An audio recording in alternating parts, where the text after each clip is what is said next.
to Cooper Talk. Welcome to Cooper Talk. I'm your host, Steve Cooper, and remember, I'm only as hip as my guests. I got to tell you, people, I'm very happy to have my guest today. I bothered him, I think 6 years ago, because I saw him respond, I believe, to a tweet of my friend Wendy Liebman. So I guess he knew Wendy Liebman, and then I said to him, hey, can you do my show? And that was 6 years ago, and the pandemic happened, and he gets busy, I get busy. It was a long time ago, and I left him alone because I never badger guests. Any young podcasters don't badger your guests. Give them 6 years, and you can go back to him. And my guest is a great actor. He's Tony nominated, TV, movies. He does it all. It's Craig Bierko. How you doing, Craig? I'm doing great. How are you? I'm sorry about that. You know that confusion, which is molecularly encoded in my DNA. I wouldn't be able to function without my store of confusion, I think. But last night I came across your most recent email, which I've had to switch to the Dewey Decimal System in order to keep the file of your emails alone. Because we've had this long correspondence, and up until the last minute, I was sure that I had missed last Wednesday's podcast, which I'm sure you would have alerted me to. You wouldn't have given me the cold shoulder, although after 6 years, that's certainly been my experience. Yeah, but you're also not a woman. We haven't dated as far as I know. Go ahead. The 6 years, though, was something. I sent you some messages on Twitter, and then you could say you could do it, and then we didn't. And like I said, we both get caught up. And I always tell people, sometimes I tell a lot of actors, "Who didn't get back to me?" I'm like, a lot of podcasters, I go, because they're actors. They're auditioning. They're doing shows. They get busy. The world doesn't revolve around us. And the other day, I said, I'm going to take a shot in the dark, and I sent you a message on Twitter, and you said, let's do it. No, I'm glad you did. And I don't think I've ever, unless it was like the white hate friendly forum or something, I don't think I've ever said no to somebody who seemed to have an interesting podcast, as long as they weren't saying, hey, we want to ask you all kinds of ridiculous questions you can't answer. But whatever it was, I think it was the white hate friendly forum was the only one that really, and you know what it was? It was about one particular ex-girlfriend. It wasn't even the white hate stuff, which I didn't want any part of that. I don't want any part of hate. They said, well, and it became down to they wanted to talk about somebody they didn't want to. So I'll never talk to the white hate friendly forum. You can sign my name to that. They're awful. And not just because it's about white hate, but, enough about the white hate friendly forum. I actually, up until the last minute, was confused. And then I think the always a good buoy in the water for me is Wendy Liebman, because I've always been a huge fan of Wendy's comedy. And then I learned, because my mother will, in the middle of a conversation, drop these buried in the lead comments. Oh, you that comic Wendy Liebman. Yeah, I love her. She's brilliant. She's invented a way of embedding a secret second punchline in the first punchline. She's doing something I've never seen any other comic do. And she said, yes, I went to camp with her mother. And I turned this. I was like, why you don't mention that you go to? And that was minor pickings for my mom. My mom recently told me, and this is recent. I was looking for pictures of my grandfather, who was a terrific guy. So it would be her father, who made and lost millions during the Depression, buying and selling buildings all over New York. So sometimes, all my life we've driven around New York. That was your grandfather's, and it wasn't. That was your grandfather. No, he didn't even get that. No, he lost that one. So we would do that. And then he opened a very successful business that he ran until he passed. What I didn't know was something she blurted it out a couple of years ago. I think we were watching some movie on TV, and maybe there was a big dance number during it. Your grandfather was married to now I'm forgetting the name of those showgirls. The Rockettes? No. Further back, the theater. Can. With The can or the flappers? Oh gosh, I can't believe it. I'll remember. I'll remember because Ziegfeld. Okay. Your grandfather was married to a Ziegfeld girl. Well, I blew that one, but I was like, what do you mean he was married to a Ziegfeld girl? I know of Nana. She said, yeah, before Nana Francis, who he chased into one of the buildings, who happened, I think, lived into one of the buildings that he owned. And he chased her upstairs, asked her father for his daughter's number. And, that was my grandfather. So he was a gutsy guy, but he was married to this Ziegfeld girl. I said, what name's what? And she goes, oh, I don't write. So I looked him up, and I found all this information that he had. My grandfather married a Ziegfeld girl, and her name is slipping my mind. If Ziegfeld slips my mind, it's only a matter of time before my mind slips itself. But she had made like a two-reeler, and what she was famous for, she was like a bold name for like a week in like the New York Herald. And it mentioned out and about bachelor, Philip Distillator, because that was his last name, which was crazy. Philip Distillator, and it's like Ramona Morell. I think it's Ramona Morell. That was it. Ramona Morell, who was known, she was famous for being accident prone and constantly hurting herself backstage. And my grandfather was like, that's the girl for me. So they got married, and my grandfather found out right after they got married that she had forgotten to unmarry the guy before or mention him. And so at the end of this article, I realized my grandfather, so this would have been in like probably the late 30s, I guess, mid to late 30s, went to court with the previous husband. They met, decided to go to court and sue the wife for annulment together.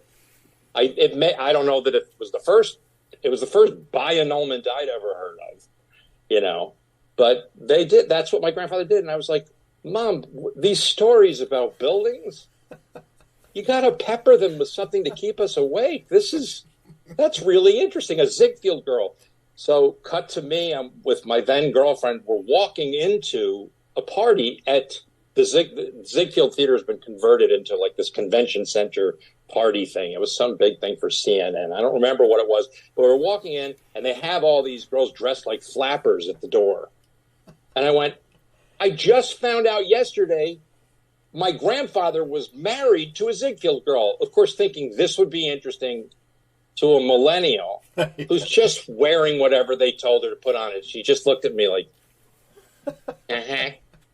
You just walk there if you want to check your coat. And I was like, no one cares. It's so interesting to me. Even Mom it seemed not to resonate. Oh, that's right. He married a Ziegfeld girl. I can't wait to find out what else has gone on. You might find out that's where your acting lineage comes from. Where does your acting lineage come from? God, I hope that's certainly my accident proneness. But as far as I know, I don't have anything to do physically with Ramona Morell, something like that. She made 1-2 reeler, I think, or something like that. And I don't know what happened to that guy. But where does my acting come from? Yeah, were your parents into theater, or what got you into theater? In all seriousness, both my father and my mother, but my mother was the president of our local. I grew up in Rye, New York, so of course, my mother was the president of the Harrison Players, a couple towns over, and so I grew up. My first experience auditioning was auditioning for the Harrison Players production of Gypsy. And I think they had to audition too. Like my mother and father, like my father wasn't in that one. I think they put him in as like a floor sweeper between scenes. He would get laughs or something. But my mother played Mazeppa in Gypsy, which was I don't know if you're familiar with musicals, but there's a song called Gotta Have a Gimmick. And it's just 3 strippers singing You Gotta Have a Gimmick to young Gypsy Rose Lee, as she's coming up the ranks. And my mother's was a trumpet. And she was supposed to talk like this. She always sounded like Jack Klugman, that character. She goes, you bump it with the trumpet. My mother would blow the trumpet. So a friend of mine sent me a picture that he found from the Harrison Players archive of my mother in like this bikini suit with a trumpet and this Viking hat. So I remember it like anybody would remember like a sweet memory of their mom. It's just that my mother happens to be dressed like a sadomasochist, lower Chelsea, some basement you don't want to know about employee. And I do remember she was really, really hilarious. She played a lot of those parts, and I watched that. So I do think what is actually encoded into my DNA, with any excess room, is memories of growing up watching my parents lead doctors and lawyers, people who'd already done a full day's work, but loved being around the theater and the idea of putting on a show so much that they would gather for 3 hours at the end of the day, put in a rehearsal, and memorize the whole lines. They did the whole show. And I had no concept of what was good, what wasn't good. I just know that my exposure to all of the classics, Cabaret, Fiddler on the Roof, Gypsy, The Music Man, I think Oklahoma. I think I saw basically all of the classics through community theater. And I can call up any second the smell of backstage, which was really just classrooms at night. So it was all happening in a school. And there's some of the happiest memories of my life. And to this day, I just did a play on Broadway called Girl from the North Country. Beautiful, beautiful independent film of a Broadway play. It's very, very dark. It's just a piece of cunning genius that I couldn't. I don't know that I could. It was. It wasn't confusing, but it was mysterious. It seemed to have no bottom, and it was written by Connor McPherson, and the music was by Bob Dylan, and the cast was fantastic. And every day I went backstage, I felt like I was backstage at that high school. That never leaves me. It doesn't matter where I am, what history the theater or the play has, who I'm working with. I remember Big Gene, hulking body, laughing with him and all of the other people, and nailing together the sets that he would then go be a chorus guy in, or maybe play one of the supporting roles. And it's something I still carry with me. So I'm never the guy, no matter what my position is. I had this natural sense of how to be part of an ensemble. I craved it. I've been running back towards that experience, I think, my entire life. Well, you mentioned being young and seeing The Music Man. So what was it actually like when you got to be in The Music Man on Broadway? That must have just been an experience that you said, well, wait a second, I saw this when I was a kid, and now I'm on Broadway doing it. How did that part come about for you? How did you get that part, and what was it like? Because I've heard people say Broadway's great, but the backstage, the dressing rooms aren't decorated. It's like they're old buildings. Well, that is true. First of all, I mean, historically, human beings have been growing in size incrementally. I think the first, I might be wrong, but wasn't the first Continental Congress, the average height was 4.9 feet. Nobody lived that long. I think they all died by the time they were 16. Benjamin Franklin was only 13 years old. He was considered elderly at that now. I think when these theaters were built, a lot of them were built at the turn of the century, even before some of the ones I've been in. And you really do get the sense, I don't think people would have been unafraid of me just if I walked in the door, because I'm a big guy. I'm 6'4", and this room is clearly not made for somebody who's 6'4", unless they're really trying to curve your back. Things, a lot of them are remodeled and they're very nice backstage, but you can see signs. especially because if I'm in a show, I know it's only a matter of time before I'm running downstairs and I hit my head. And they'll put signs up, watch your head.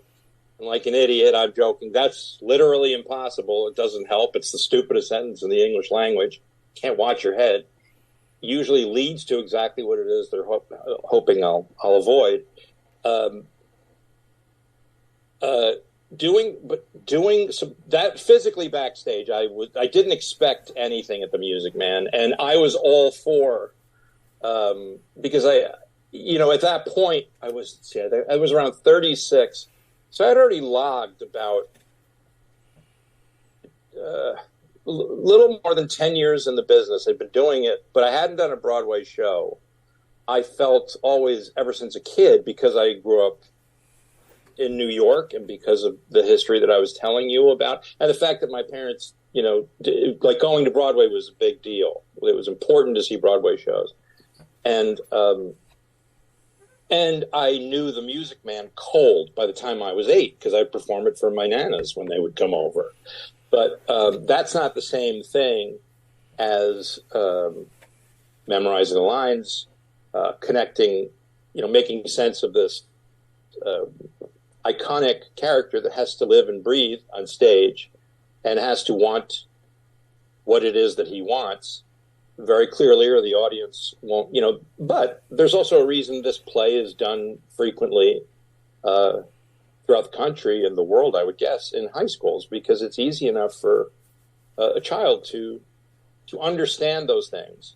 I think being a little bit older, I think here's the thing that blew me away about the Music Man was that if somebody had shown me this without familiarity, without being as familiar as I was, if somebody had showed me the script and the songs, I probably would have gone, this is ridiculous. I don't want any part of it, because it just looked like a skeleton. It's very sparse. Everything that Meredith Willson wrote was all of this wonderful pattern and rhythm, a sense of rhythm that echoed the Americana of the time in the sweetest way. It was all in his head. And so, and it was, written, for so that musicians could understand it, but as a human being reading it, it barely resembled a script, and the jokes were kind of corny and clunky. But there was a note at the beginning that says, "This is a Valentine." I don't remember what he says after that, but I do remember Susan Stroman, who directed it, who was incredible, of course. She read the note to us and said, "This is so important that it's worth hanging outside your dressing room door, inside your dressing room door, sewing inside your costume. Because the minute we make fun of these people and wink to the audience, the whole show might as well just put like a balloon right out the window. That's the only thing you have to do. It's like Tinkerbell coming in and trying to convince you, who here believes in Peter Pan? If you don't believe in the Music Man, it will die." And that's why I think it is so popular and healthy for kids to be doing it. Is it promotes in very cagey ways the best of us. It reveals in very cagey ways the worst of us, and it celebrates what is essentially still just as much of an idea as the play itself, which is America. It's something we have to keep playing and trying to discover, or it falls apart. It's unlike any other country, and this was unlike any other play. It was a completely new experience, and having been as prepared as I felt for it, because really I did know all the songs by the time I was 8. I had his rhythms down. Never even once considered, altering the rhythms. I go, but you're not doing Beatlemania. There's no way to imitate Robert Preston and do it in front of a sophisticated Broadway audience and not come off like a moron. If I didn't connect with the beautiful, and thank God for her, bless her precious heart, may it rest in peace, Rebecca Luker, my first Broadway leading lady, God bless whatever it is I did to her feet, because she led every dance, which is another Broadway secret. If it's a straight guy, the woman's leading the dance. And God bless their feet. There should have been pictures every day posted in the New York Post of her feet, because they had to be thin-like by the time I got through with them. But she led every dance, and she was so good. Oh, And I realized, oh, the whole idea of the play is that if these two characters, I'm assuming some familiarity, your audience has some familiarity with the play, but it's a traveling salesman comes through a town. He's got his routine. He sells instruments that knows nothing about and uniforms to the townspeople. And then before they arrive and unpack it and realize he hasn't taught them how to use any of these instruments and that they've been taken, he's on to the next town and they can't get a hold of him. He's really good. But in this town, there happens to be the beautiful Miriam the librarian, local school teacher, who he's first just takes note of and he's scared of, needs to keep her distance, but slowly falls in love with her and his family. And, at the end, while they're chasing him out of town on a rail, literally, he decides, if this is dying, I don't want to live. And he stays. And it's a wonderful, wonderful, heartbreakingly beautiful story. And the only time you'll never watch The Music Man and go, it had like 7 endings. Because as soon as he decides to say, curtain goes down. There's not even a song. He's tied to the post. They're going to tar and feather him. And then you realize, I think I'll stay. Curtain's already coming down, but I think I'll stay. Boom. You're on the parkway on your way home. It's so clever, so brilliant, so moving. And so it's hard for me still to answer what was it like. It was unlike anything I'd ever experienced and unlike anything I ever expected. I can tell you, and I think I've told this story before, but I was this close to, believe it or not, saying, I'm not going to do it. And I had a million reasons not to do it. Some I could make them sound intelligent and say, I'm working on a film career. I got a film, what do I need to go do the same thing? I don't want to, I got some momentum. I don't want to stop myself it didn't matter at all to me. The Music Man was like, I almost couldn't believe it was happening. I had a colossal fear of, they haven't done this play since 1963. Started in like 1959. Same man played the role until he physically just couldn't anymore. They put some other guys in, Burt Parks or whatever, that had a respectable life afterwards. But really it was all about Robert Preston. And I just thought, there's 3 seconds somebody offers you a part. They're the greatest 3 seconds in an actor's life. But you got to savor them.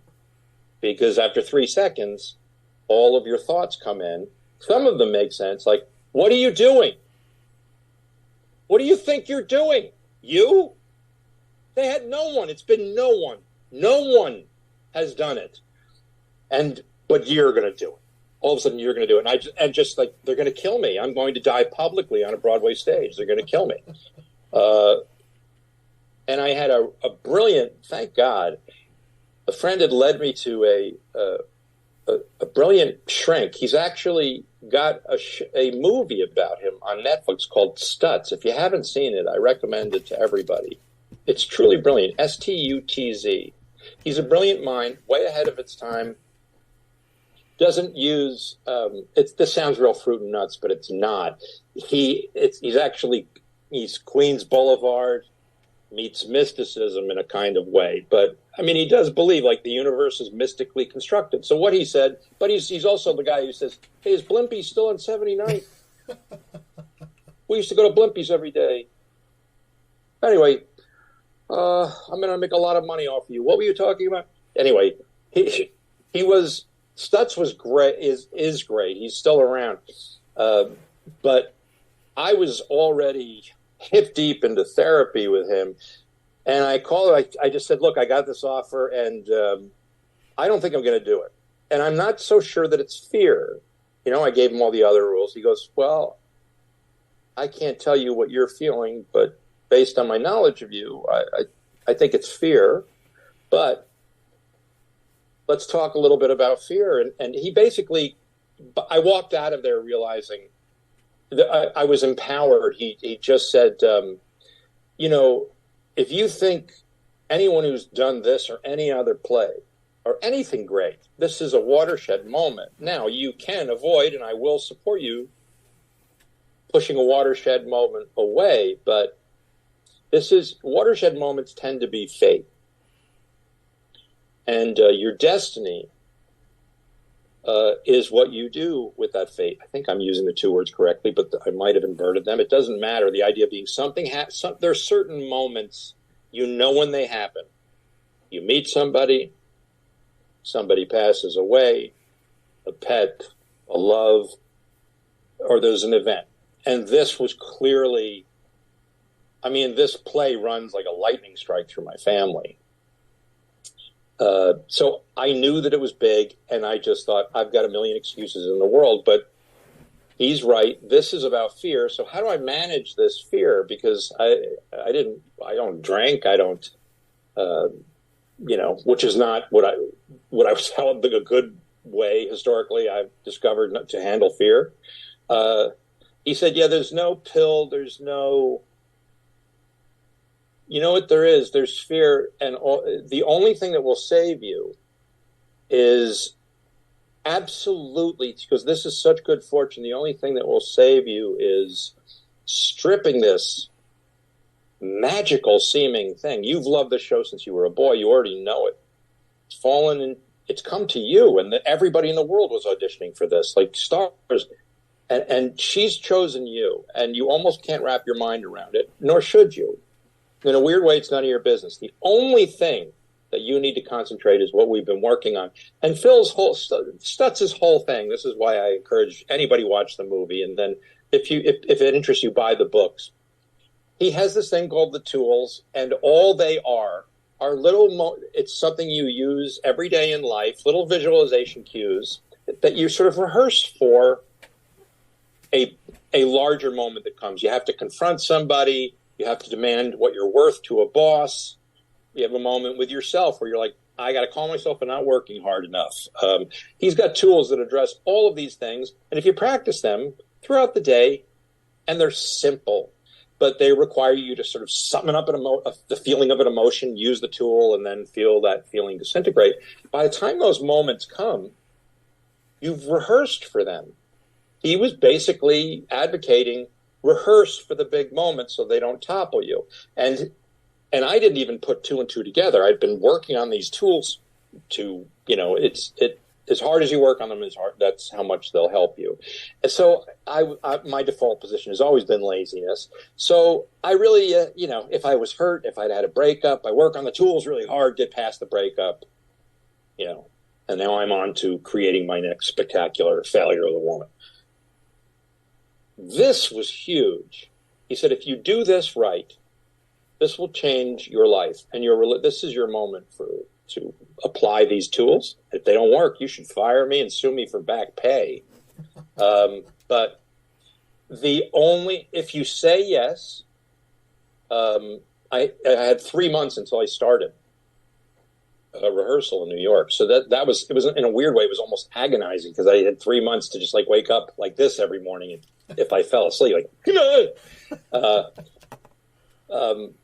he said, preparation and tools, use these tools, but over and over and over again. And don't even pay attention to whether you think it's stupid or it's going to all add up to something, because the only thing that will save you once you get to New York is preparation and working hard. That's the only thing. There's nothing, there's no tool, there's no pill, there's nothing else. The tools can get you into a state where you work hard, but at the end of the day, you'll be surrounded by Broadway dancers who get everything the first time. And they did. They assigned me the beautiful Tara Alonso, whose job it was when Susan said, that's a 5, she'd grab me and go, not for you, pal, let's go. And she'd take me into the corner and we'd work on the steps. And by God, doing that and then making myself run over every step 15 times when I got home, despite, in the first week I was crying, waking up, just going, what have I done? I got to get out of this. And really thinking I might leave. Even worse, get fired. Should leave before I get fired. That day never came. I just settled into what we were doing. And, you get a month of previews, which go by really, really fast, but you get to gauge an audience. By the time we opened, I could not wait for that curtain to go up. Let's do it. I just wanted to share what the hell we had. And the stuff I was going through at the time, like I had twisted my ankle and literally couldn't walk. And I told her, and she said, well, I'm not going to tell you what reviewers and when they come, but this is that week. I recommend you don't miss this show. I said, I literally can't walk. And someone from the chorus came out, I'll never forget this, opened their palm, and there were 6 Advil. And he went, welcome to Broadway. I took the 6 Advil, 20 minutes. I did the show, and I still look back on that year, and I have very vivid memories. It was very important to me because I was 36, I wasn't 26. And I had made this breakthrough very much. I mean, it's impossible for me to separate doing The Music Man from this breakthrough that I had personally. And I've lived my life far from perfectly and according to what it is that I've learned. But that was also part of it. You slip off the track, you get back on the track. Thank God for me, it's never been substances. It's usually just my own lazy behavior, of preferring somebody hand me a ticket rather than doing the work it takes to accumulate your right to beg for a ticket. That's the thing that I'm constantly battling with in my head, and undoing that substructure that usually precedes a disaster. And I look back at The Music Man as I don't have the objectivity to say it was perfect. I have the objectivity to say that the entrance of Susan Stroman into my life as sort of a twin power source to this guy Stutz, who she articulated as a director everything that he was pushing on me personally. I have to say, it was it made every other experience in my life feel not divine, like it was more special than anybody else's, but within the context of my own life, I could begin to feel what other people might call God or a higher power, that this structure that Phil always referred to, that Stutz always refers to. The universe is structured. It's just none of your fucking business because you probably couldn't understand it. For the same reason we don't try to teach our dogs how to drive, God or whatever is happening out there doesn't need us to know what we're singing hymns about. We couldn't handle it. We're just morons. He's training. We're being trained for something else. Right. And I figure that's good enough for me. That's good enough for me. Because I think, Vishnu, Jesus, Muhammad, all of them, all the Osmonds could come down from the sky in a half an hour, say, here's what it's really all about. And my mind would be distracted. I'd be like, what did he say about, I wasn't listening. It doesn't matter. I know that whatever it is would be far too complicated. I'm at my best when somebody hands me a task. And the joke is, I learned around The Music Man, most of the time you earn the right to have somebody hand you a task. It's the actor's job to assign him or herself tasks and keep himself honest. And I work on that every day. Every day I'm still at it. It humbles me to no end. Humbled just this week because I was like, I got off the rail. I got to get back on the rail. It's a constant, ceaseless effort. And so The Music Man, whereas I think if it had happened a couple of years earlier, if I hadn't met somebody like Phil, it would have been, first of all, I don't know, I can't imagine having survived the experience. No way. Without these fundamental principles in place, because as ridiculous as I thought big time Broadway might be, it was even more ridiculous. And as dark as things could get with certain personalities, it got far more dark. And I just had this, and do have this, when I'm in form, in good form, I have this protection of just, it doesn't make me invulnerable. So I'll get hit by a taxi while I'm talking to you about how great this is.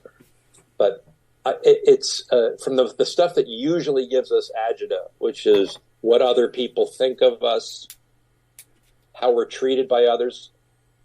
It's far more easy for me to solve.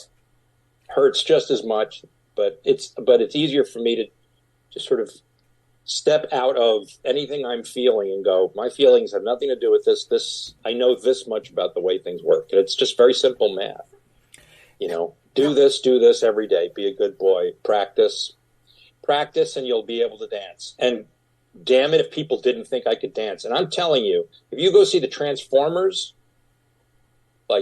go see Transformers Dark Side of the Moon, any of those robots would have had an easier time learning the dances than I would. They would have looked smoother, but none of them would have worked harder. And I got there, and people thought I danced, and I don't dance. I got to ask you. It sounds like such a good experience. I want to ask you about another role that I liked you about. And Steven Weber had brought you up when I interviewed him about Sour Grapes. Tell me about that, because that just looked like... Remind me, Steven Weber. He's some guy. I don't know. You might know him. I think he was in a show called Wings. A guy. Okay. All right. So her whole thing is working. Good for her. How is it working with Larry David? And that was a great movie that not enough people watched.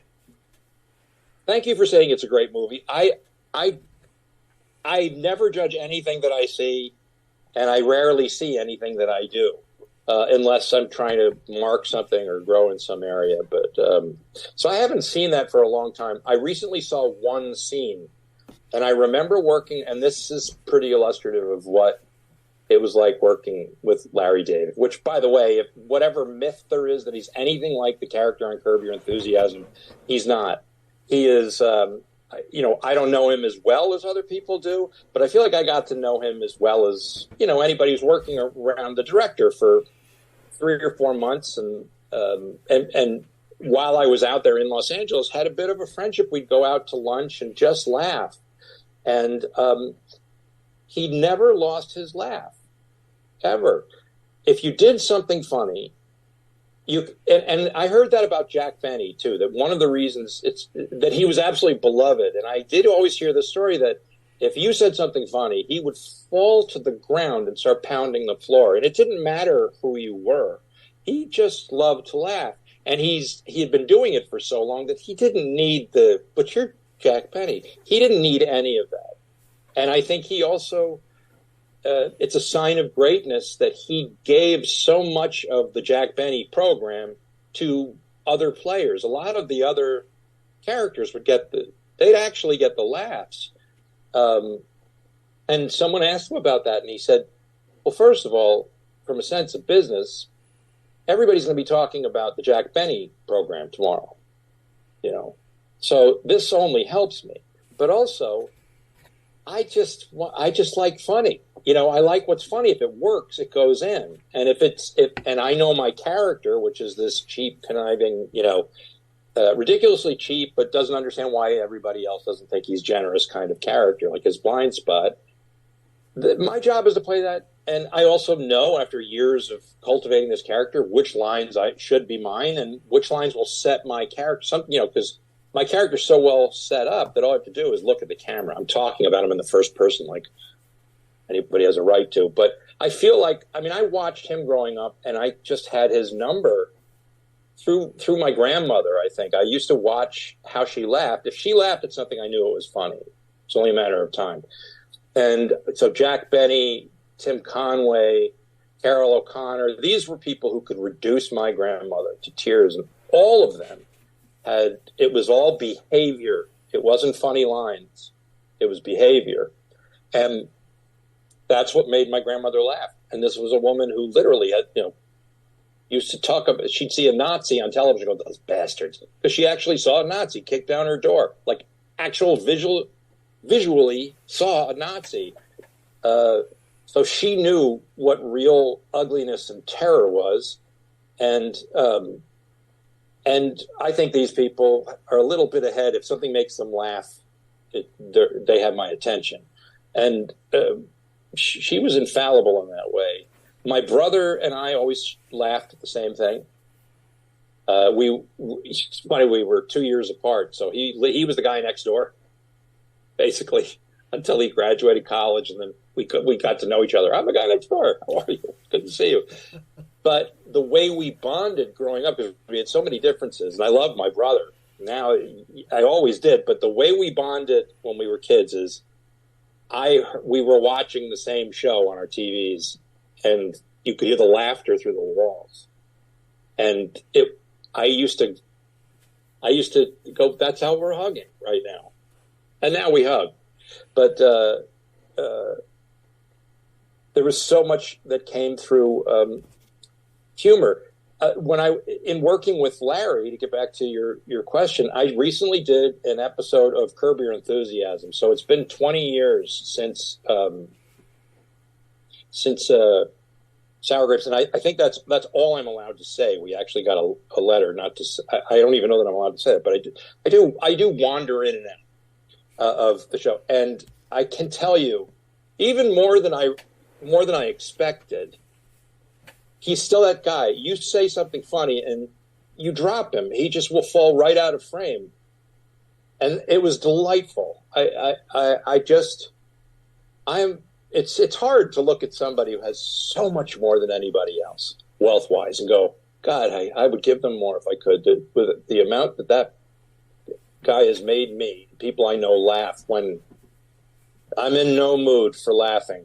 The people who can do that to me, and he's one of them. I can't speak highly enough about him, and the way he treats people, and a lot of people I think aren't aware of it. But I think he's a good person. I don't think comedy comes from an especially pleasant place. So I would assume that his genius didn't just fall out of the sky through his skull. I assume it came from a certain amount of torment, which he made sense of by the time that whole comedy thing came along. And I don't know. Thank God for him. Thank God for all comics. Anybody who's brave enough to do that, they have my undying thanks and respect. Wendy Liebman, same person. To watch her is to feel better. Wendy was funny. Wendy did my show the first time when I lived in L.A. And I was, like you, a huge fan. I mean, I did stand-up comedy for 8 years on the road, and you would always see Wendy. So it was like, oh, my God, she could write a joke. And I remember I was nervous. Yes. And she was coming. It was a studio in Burbank I recorded it at. And Wendy comes walking in, and my other guest canceled, and she goes, I'll do the next hour. And I was like, holy crap. I had 2 one-hour shows with Wendy. And, and she was just an amazing comic. And it's funny because your mom played the drums, the trumpet, you said. When I didn't play, but actually blew air through it and made a sound. Because Wendy's mom plays the drums. And on her last Showtime special, Wendy's mom does a drum solo in it. So there you go. Oh, really? Yes. Oh, that's awesome. A mother playing drums is funny. That's great. I don't doubt it. And I love the fact that our parents went to school together, to camp. That's crazy. My mother, just because I like to say it, and it's so strange hearing somebody like Wendy Liebman, who you used to watch with Merv Griffin, in real life come out and go, because my mother's nickname growing up was Punky, and her last name was Distillator, so Punky Distillator was something people said. And she just, Wendy Liebman's face came and goes, Punky Distillator. It's like a Beetlejuice thing. It's something you don't see. You either want to say it 3 times really fast or you don't. Now, I want to ask you, because you've had a very good career. You've been acting a lot. When a lot of people are talking now, and you've done theater and you've done it all, what is your take on auditioning? Do you miss going into the room if you have to audition? Do you like self-tape? So I'm getting a lot of different things from different actors. Some miss the room so much. Some love the self-tape. What do you prefer? Well, I intimated that the Music Man runs through my family like a streak of lightning, and it does. My father was the last of a dying breed. He was a traveling salesman, very, very good, very talented traveling salesman, and ultimately set up shop. So he was, a salesman who stays still, I guess you call them, doesn't travel.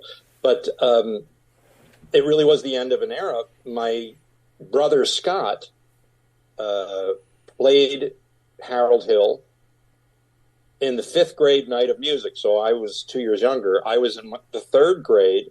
My father helped build the sets. I remember Scott wore Mrs. Corwin's red jacket with the white piping and a McGovern hat, like a straw hat with the McGovern sign taken off because we were McGovern people. And they did the whole damn play. He did the whole thing in the 5th grade. Uh, I want to get back to your question. I'm forgetting what it was because I have such a windbag. What was lead me back to what you were saying? Auditioning. Do you like being in a room? Oh, yes. So the reason I mentioned my father, not to go back into the whole Music Man thing, but my father was a salesman. And I thought, boy, there's one thing I don't want to do is be a salesman, even though I recognize he's great at it. And I've heard from other salesmen, he was one of a kind. He had a genius for it. I thought, well, at least I'm not going to do that. I'm going to go do this other thing. I'll cut my own path. So when auditioning stopped, I realized that's what I miss. I miss walking into a room and selling because that's what I do. I am my father's son, and it turns out my mother's son, because they got divorced and my mom had to make a career for herself. These were the days of Betty Crocker. So she had this winning personality, and she sold time for conference centers around the world. Became very successful because that's what we have in our blood. So I realized so much of what I had created for myself in my career was I can walk into a room, as I had been anyway, and feel the temperature, and then I can certainly make three guys on a couch believe that what they wrote was actually funny. Which a lot of the times, to be perfectly honest, is what you spend a lot of time doing, or during a certain era where sitcoms, everybody was doing sitcoms or concert pilots. Very few of them were funny, but they all had laugh tracks that would make you think they were the funniest thing that anybody's ever written. And a lot of time I realized that my job was to go in and not just sell myself as the guy for this role, but also I can justify that laugh track. That was what I felt. A lot of us who were working a lot in sitcoms, we were very, very good at justifying a laugh track so that nobody in America stood up and go, wait a minute, that wasn't funny. In their mind, maybe they did, but there was so much crap. There was great stuff. And of course you have high hopes for anything that you do, but ultimately, 22 episodes a year, that's a lot. I heard one producer, quite famous, I won't say his name, but say, yeah, out of 22, if you get 8 good ones, that's a good average. I'm like, so it's just the money. Oh, yes. And now look at the paradigm. I mean, as things have shifted, a series on Netflix is about 6 to 8 episodes long. British television, which I always thought the best of, was far superior to our own. 8 episodes, Faulty Towers. They don't need them to write 22. They're not going to be as good. How about we get 8 really great ones or 6 really great ones? And it will feel like 22 because you've laughed the third time you've watched them. We were, at that point, these were the kinds of things I loved talking about with peers because you were never going to be able to talk about them with the powers that be. And you finally had to realize, no, all anybody's interested in, any corporation, is making money, and they can talk to you about, no, this show is special to us because, no. You're working for a corporation. The minute you're selling something, comes back to sales. And I had to admit to myself, I am in sales. And when I say, the Music Man runs through my family like lightning, all the shadow, but also all the light that infers. It's wonderful to be able to sell somebody an idea. If you've got something worth selling, it's so great to be able to communicate that idea. And I have always believed in myself as an actor. Don't feel that anything came especially easy to me. And I always knew the wheel goes around, constantly. Like, it never felt like, oh, I'm a very successful actor. It always felt like, where's the next cliff, like anybody else, and where's to climb and to, accidentally fall off of. You're being so careful and trying to make the correct decisions. It's impossible to do. And the things that were worth being afraid of, they came on more slowly, like the actor's lifestyle, the quote unquote actor's lifestyle. That came on really slowly. So to get back to auditioning, the enemy is the actor's lifestyle, which is any kind of lazy thinking, the business owes me, the blah, blah, blah. No, you're part of a business, and the business will adjust and readjust to how much money they're vacuuming in. The end. And you can set it to any musical. You can have anybody direct it. You can have both Toms starring in it. It's still a business that makes money. And that was proven to me this year in no uncertain terms, because I'm really disappointed in the SAG union. I don't want to make too much of a point of this and make it about this, but the union should exist to protect the seller and the person being sold to and the people who work under them. It's good for everybody. And our union, the SAG union, charges a hefty fee. And we have excellent coverage.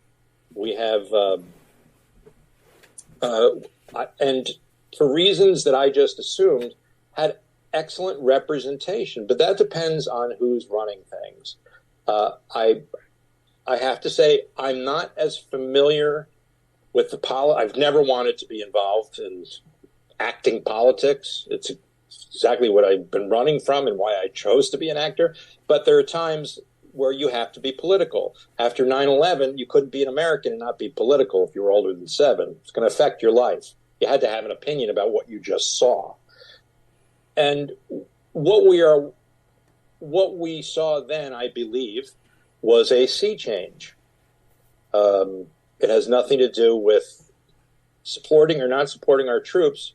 It has to do with that happened, and it could happen again. Now you've seen it, so what are we going to do?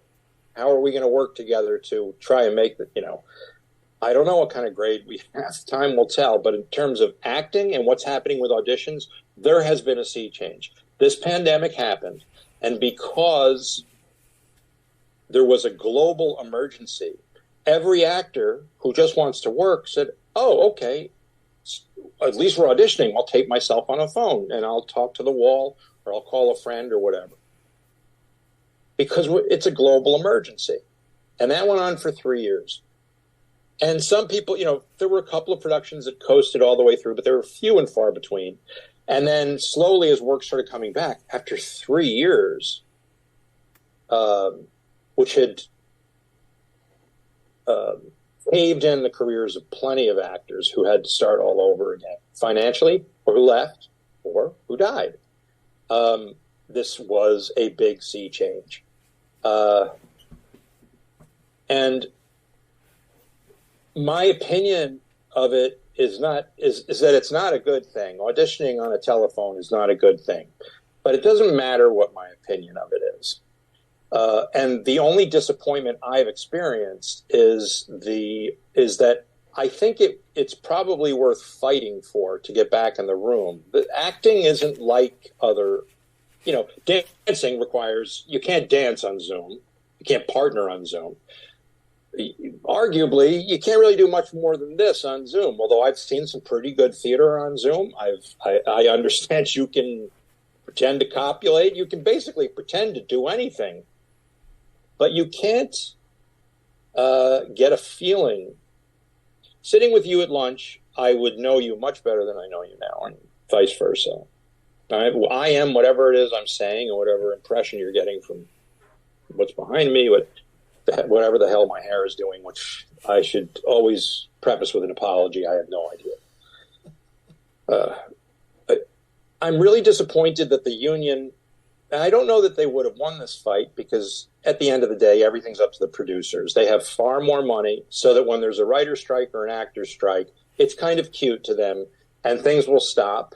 I think it's a little less than cute, but they do know that they're going to win, and they'll probably have to, shave off a section of a zero here and there and give us a sense of what it is we've been fighting for, an actor or a writer. But at the end of the day, these people are very well moneyed. They have deep, deep, deep war chests, that have subterranean rivers being fed by other businesses. Actors pretend for a living, wear dead people's hair and costumes, and writers, have their heads together a little bit more, but they do a very specific and backbreaking kind of work.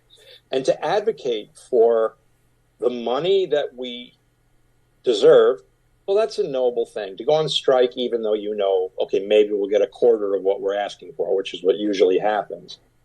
we run out of money in our war chest. Our unions support each other so we can even lend each other money. But it's only a matter of time until the producers win. I hear there's going to be another writer's strike. I hope it doesn't happen. It's not necessary to see this exercise run itself through.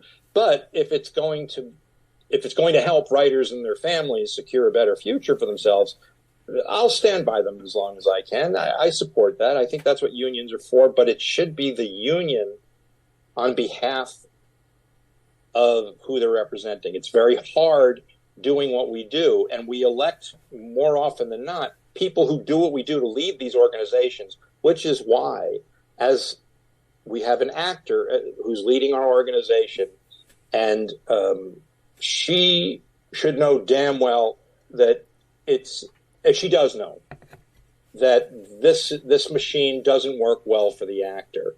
And what has happened is, this is what I believe, the reason, because there's no medical emergency. There's no reason why people can't go, I think producers during the pandemic, and I don't blame them, realized we can see 60 people and drive over Barham or into Midtown and then drive back over Barham and back through Midtown rush hour.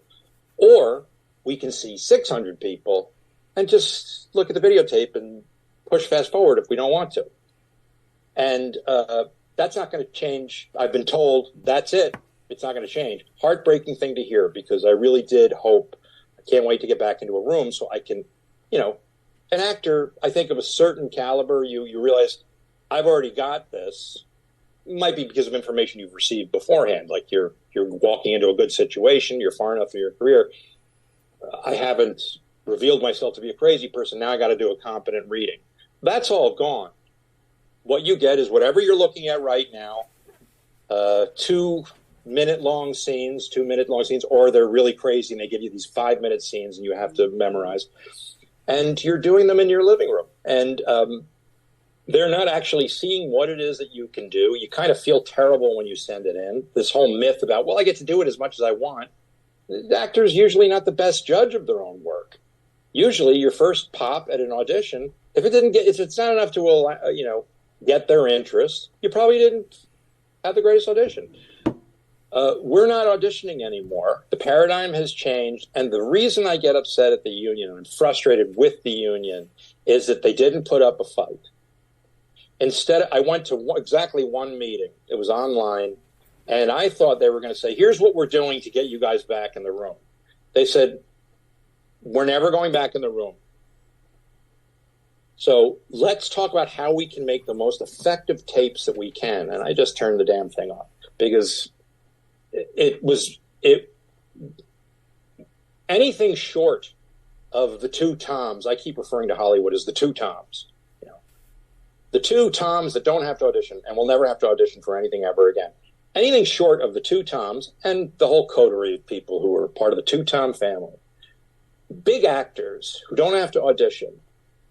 Anything short of them stepping forward, going to the union saying, we need producers to let actors back in the room again. And until you do, no Mission Impossible 25. Nothing. We're going to wait it out with our brothers and sisters. That's what a union should inspire people to do, so that the people who don't have to worry about making medical insurance. I didn't have enough for medical insurance like 7 years ago. I just hadn't worked, and I hadn't realized it. I was so involved in I was happy, but I hadn't worked. So I had to go to Malta and do this crappy movie just so I could get medical insurance. And then once during, the 3-year period, there was a gap in work. I was like, they're coming after me, and I wasn't covered. If something catastrophic had happened, I would have been wiped out. And by the way, the pandemic has seen to it anyway. I'm not wiped out, but I'm not in the place I was at the beginning of the pandemic by a long stretch. And I come into it as an older guy in a different age group and a union that leaves messages on its own Instagram going, we're thinking of you. You know what, Craig, that our hour's up. I usually talk an hour. I want you to come back and talk more about your career. Will you come back? I'm sorry, I really do go on. No. Well, will you come back maybe in a few weeks? Oh, I would love to. I'd love to, because I'll go another one you can cut up and use again. But because it really is disappointing that the second, I think I just want to get in there really fast about the union is I read about what is happening with Shannon Doherty. I saw your tweet. It's awful. It's awful what's happening with her. She's been working longer than most movie stars, most established movie stars today. She's been working longer, pumping money into that organization, and she has stage 4 cancer, and they're not taking care of her and paying her bills.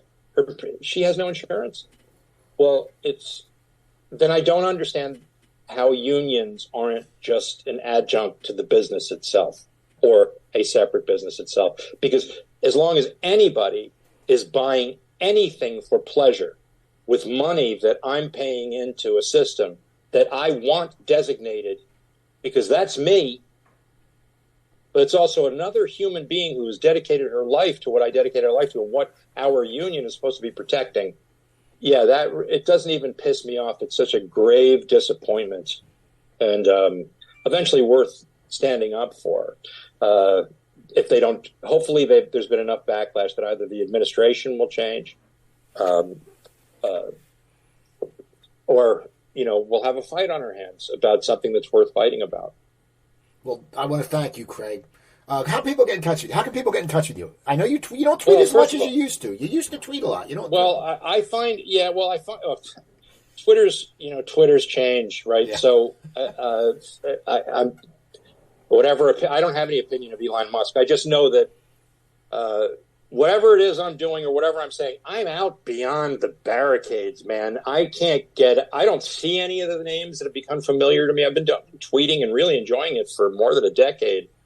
Pretty good at it. Been pretty much the same number, but an acceptable, nice, modest number of followers. And I think of it as, yes, it's a billboard for my business, but also I really like interacting with people.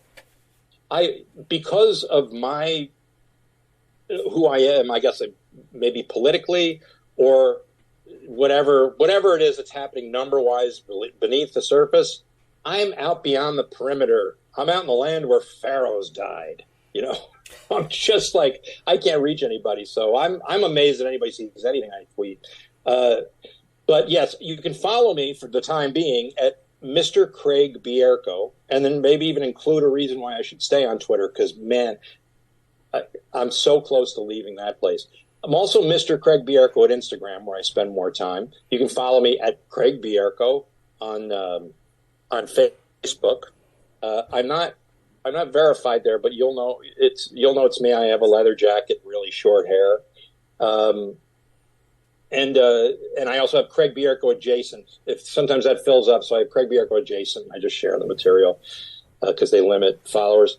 And I wanted to give you one thing. I can actually give it to you afterwards, but I did want to say a word about the group that I advocate for is the Loma Linda University Children's Hospital. And my dog Boo and I, she just passed in May. That's been really, really hard. But she and I, we used to make these silly little videos, and then there'd be a thing at the end about how you could donate $10 to Loma Linda Children's Hospital. They're such special people. These are the people who, that the boy with the baby and the baboon heart. Well, this was the doctor who put the baboon heart. Like, he actually performed. That hospital performed the first infant heart transplant, and they developed long ago the first infant artificial heart. So I back them because I went to visit the hospital just as a photo op, and I left there. That was a sea change moment, and I left there going, it's too late for med school. Thank God for everybody who would have a problem and get me, but I can certainly pimp my friends for money, because their whole thing is we will never turn away any child in need, and it doesn't matter how many millions they make every year at their fundraiser.